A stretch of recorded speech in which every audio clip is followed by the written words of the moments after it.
Good morning students. आज का जो टॉपिक है वो है एलिवेशन ऑफ बॉइलिंग पॉइंट, क्वथनांक का उन्नयन। ये हमारी सेकंड कॉलिगेटिव प्रॉपर्टी है। कॉलिगेटिव प्रॉपर्टी मैंने आपको पहले भी बताया था, those property which depend on the number of solid particles present in the solution. विलयन के इकाई आयतन में उपस्थित विलय के अणुओं की संख्या पर, विलय के कणों की संख्या पर निर्भर करती हैं। ऐसे गुण विलयन के कहलाते हैं अणु संख्यक गुण, और उनमें दूसरा अणु संख्यक गुण जो है वो है क्वथनांक का उन्नयन, एलिवेशन ऑफ बॉइलिंग पॉइंट। इसे मैं समझा रही हूँ ग्राफ के थ्रू। तो पहले मैं ग्राफ बना रही हूँ, एक ग्राफ है, ये ग्राफ बना रही हूँ मैं। वेपर प्रेशर वाई एक्सिस पे ले रही हूँ, और temperature I am taking on x axis, temperature T। ठीक है, यहाँ पर एक AB का प्लॉट कर रही हूँ, AB, और इसी के नीचे एक और कर्व प्लॉट कर रही हूँ, CD। AB curve denotes the vapour pressure of pure solvent, शुद्ध विलायक का वाष्प दाब को बता रहा है AB कर्व, और CD curve vapour pressure of solution को डिनोट कर रहा है। Vapour pressure of solution is always lesser than vapour pressure of pure solvent. इसे हम पहले ही डिस्कस कर चुके हैं कि विलयन का वाष्प दाब अवाष्पशील विलय मिलाने से कम हो जाता है शुद्ध विलायक की तुलना में। इसीलिए CD कर्व को AB कर्व के नीचे बनाते हैं। ये जो डिफरेंस है ये इनके वेपर प्रेशर का डिफरेंस है, विलयन के और शुद्ध विलायक के, दोनों के वाष्प दाबों में अंतर है। ठीक है, एक यहाँ पर मैं लाइन ड्रॉ कर रही हूँ, ये लाइन डिनोट कर रही है एटमॉस्फेरिक प्रेशर को। इस पॉइंट पर इस vapour pressure of pure solvent increase हो रहा है, और इंक्रीज होते होते बढ़ते बढ़ते जब यह एटमॉस्फेरिक प्रेशर के बराबर हो जाता है इस पॉइंट पर, तो वह उबलना स्टार्ट कर देता है, इट स्टार्ट्स बॉइलिंग। यानी boiling point of pure solvent is denoted by T note B। ठीक है, and vapour pressure of solution भी इंक्रीज होते होते जब एटमॉस्फेरिक प्रेशर के इक्वल हो जाएगा, तो इस पॉइंट पर जब वेपर प्रेशर पहुंचेगा तो वो बॉयल होना स्टार्ट हो जाएगा, इट स्टार्ट बॉइलिंग सॉल्यूशन। तो ये सॉल्यूशन का बॉइलिंग पॉइंट है जो कि मैं टेम्परेचर की एक्सिस पे बना रही हूँ, तो इसे डिनोट करते हैं हम TB से। ठीक है, तो ये जो टेम्परेचर का डिफरेंस है सॉल्यूशन और प्योर सॉल्वेंट के बीच में, ये जो टेम्परेचर का डिफरेंस है इसे बोलते हैं हम डेल TB। और ये डेल TB जो है वो इक्वल होता है दोनों के वेपर प्रेशर के इक्वल। जितना वेपर प्रेशर में कमी हुई है सॉल्यूशन बनाने पर, उतना ही इसके बॉइलिंग पॉइंट में क्या होगी, इंक्रीज होगी। सॉल्यूशन का जो वेपर प्रेशर है वो प्योर सॉल्वेंट की तुलना में कम है, लेकिन ये देर से उबलेगा क्योंकि वेपर प्रेशर कम है, तो बॉइलिंग होने में टाइम लगेगा, तो बॉइलिंग पॉइंट इसका इंक्रीज हो जाएगा, बढ़कर TB हो जाएगा। जबकि प्योर सॉल्वेंट का जो वेपर प्रेशर है वो हायर है, हायर होने की वजह से उसका जो बॉइलिंग पॉइंट है वो जल्दी ही आ जाएगा। तो डेल TB नोड जो TB नोड है is greater than TB, and there is a difference of boiling points of pure solvent and solution which is equal to the difference between the vapor pressure of solution and solvent। ठीक है, तो यहाँ पे temperature का difference मैं बता रही हूँ, delta TB is denoted is equal to TB minus TB naught. ठीक है, और we know that lowering of vapor pressure will be directly proportional to XB, since ये हम जानते हैं लॉरिंग ऑफ वेपर प्रेशर जितनी होती है वो XB के यानी मोल फ्रैक्शन ऑफ सॉल्यूट के बराबर होती है, विलय की मोल भिन्न के बराबर होता है वाष्प दाब अवनमन। तो यहाँ पर जब हम प्रोपोर्शनल का साइन हटाते हैं तो delta P is equal to हो जाएगा K इंटू XB, एक कांस्टेंट ले लेते हैं हम।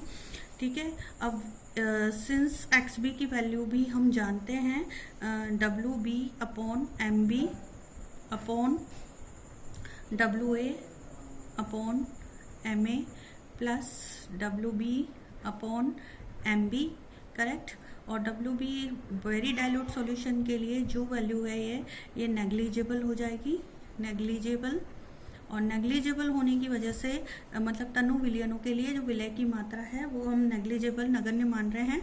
और तो एक्स बी जो है सिर्फ W B upon M B, तो डेल्टा पी की जगह यहाँ पर हम डेल्टा टी बी भी रख सकते हैं, क्योंकि मैंने आपको अभी थोड़ी देर पहले बताया सिंस प्रेशर में जो डिफरेंस है वो जो प्रेशर में डिफरेंस है वो टेम्परेचर में डिफरेंस के बराबर होगा, उनके बॉइलिंग पॉइंट के डिफरेंस के बराबर होगा। तो डेल्टा पी इक्वल टू हो जाएगा डेल्टा टी बी। तो हम यहाँ पर डेल्टा टी बी पुट कर सकते हैं डेल्टा पी की जगह। तो डेल्टा पी की जगह तो मैं ले रही हूँ delta T B is equal to K into X B की जगह मैं ये रख रही हूँ W B upon M B into M A ऊपर चला जाएगा तो M A upon W A, M A upon W A. ठीक है, यहाँ पे डेल्टा टी बी आ गया है। तो अब इसके बाद हम क्या करेंगे, इसकी ये जो टर्म है इसे ध्यान से देखिए, ये जो टर्म है नीचे की, yes, weight of solute upon weight molecular weight of solute into 1 by weight of solvent किसके बराबर होता है, मोलैलिटी, मोललता की यही परिभाषा होती है, डेफिनेशन। तो अब मैं यही टर्म दोबारा से राइट डाउन कर रही हूँ। Since W B upon M B into 1 upon W A weight of solvent equal to molality, मोललता के बराबर होता है। तो डेल्टा टी बी किसके बराबर हो जाएगा, के इंटू, एक बार मैं टर्म दिखा देती हूँ या दोबारा लिख देती हूँ मैं उस टर्म को, W B upon M B into M A upon W A आया था हमारा। तो इस टर्म की जगह हम रख रहे हैं स्मॉल एम। तो delta T B is equal to K into small m into M ए।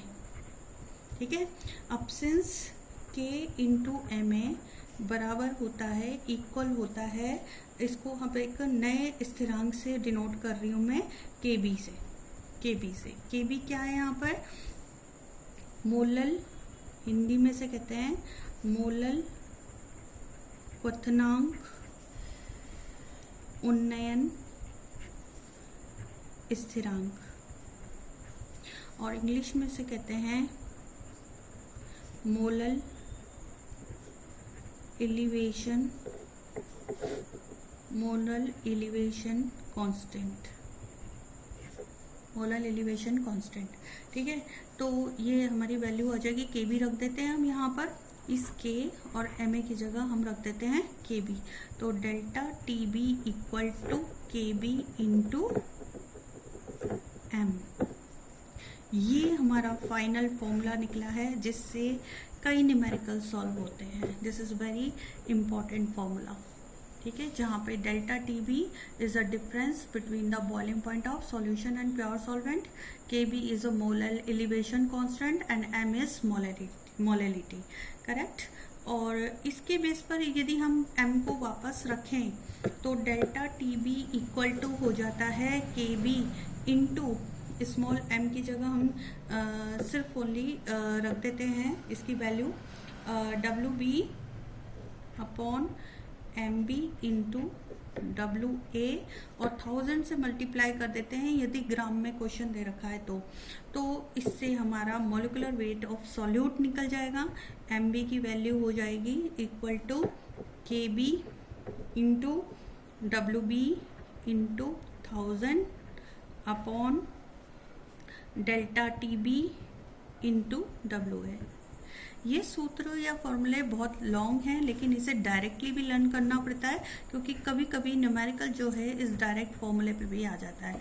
तो ये फॉर्मूला हमें डिराइव करने का टाइम नहीं होता, तो फॉर्मूला डायरेक्ट भी रखना होता है। तो ये फॉर्मूला, दोनों फॉर्मूले बहुत इंपॉर्टेंट है और बोर्ड में अक्सर ये वाले इस न्यूमेरिक अब तक जो क्वेश्चन आए हैं वो इस पर आए हैं, T B is equal to K B into M पे।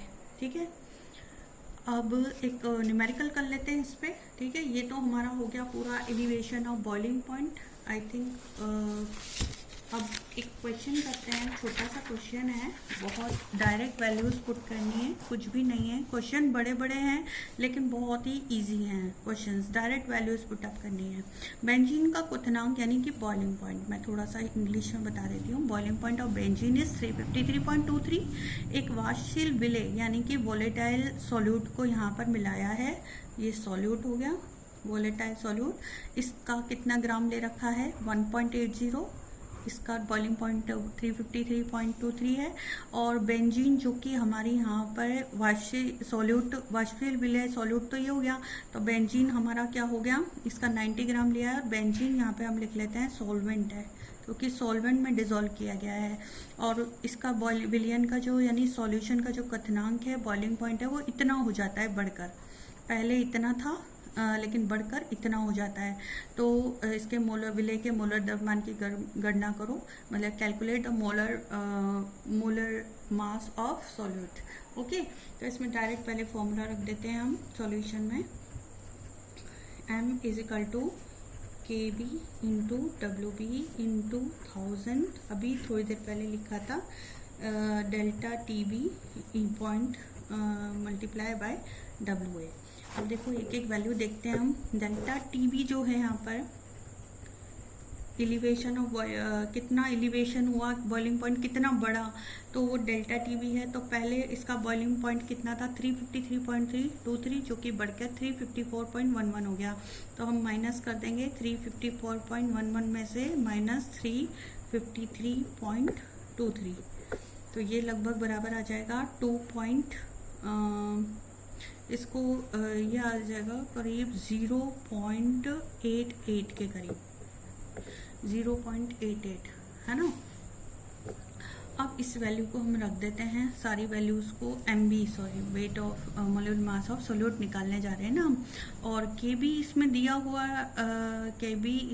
हुआ है, देखिए इसका दे रखा है एक तो, यस KB इसमें दे रखा है 2.53। यहाँ पे क्वेश्चन में ही KB की वैल्यू दी हुई होगी आपको, बोर्ड में भी इसकी वैल्यू दी हुई है आपको 2.53 किलोग्राम मोल इनवर्स, ये दे रखी है। तो 2.53 आप रख दोगे, ठीक है। तो KB भी आपको पता है 2.53 है वैल्यू, और WB वेट ऑफ सॉल्यूट है, तो वेट ऑफ सॉल्यूट कितना दे रखा है 1.80। और फिर उसके बाद डेल्टा TB हम निकाल ही चुके। WA यानी वेट ऑफ सॉल्वेंट, तो वेट ऑफ सॉल्वेंट बेंजीन कितनी दी हुई है, विलायक सॉल्वेंट दिया हुआ है 90 ग्राम, तो WA = 90। अब सारी वैल्यू हम पुट कर देते हैं यहाँ पर। MB = 2.53, ठीक है, KB 2.53 हो गया। WB हमारा है 1.80 इंटू 1000 अपॉन डेल्टा TB हमारा अभी निकाला था 0.88, ये 0 है, 0.88 है ना, इंटू और WA वेट ऑफ सॉल्वेंट कितना दे रखा है 90 ग्राम, तो 90 से मल्टीप्लाई कर दिया बस। आप इसको सॉल्व कर लो। इसके फॉर्मूला ज़रूर बड़े बड़े हैं लेकिन डायरेक्ट वैल्यूज़ पुट करने वाले हैं, तो ऐसी कोई दिक्कत नहीं आनी चाहिए, है ना, प्रॉब्लम नहीं होनी चाहिए। Okay, thank you guys. Next section में नेक्स्ट लेक्चर में मैं थर्ड कॉलिगेटिव प्रॉपर्टी लूँगी आपकी, depression and freezing point. Thank you very much.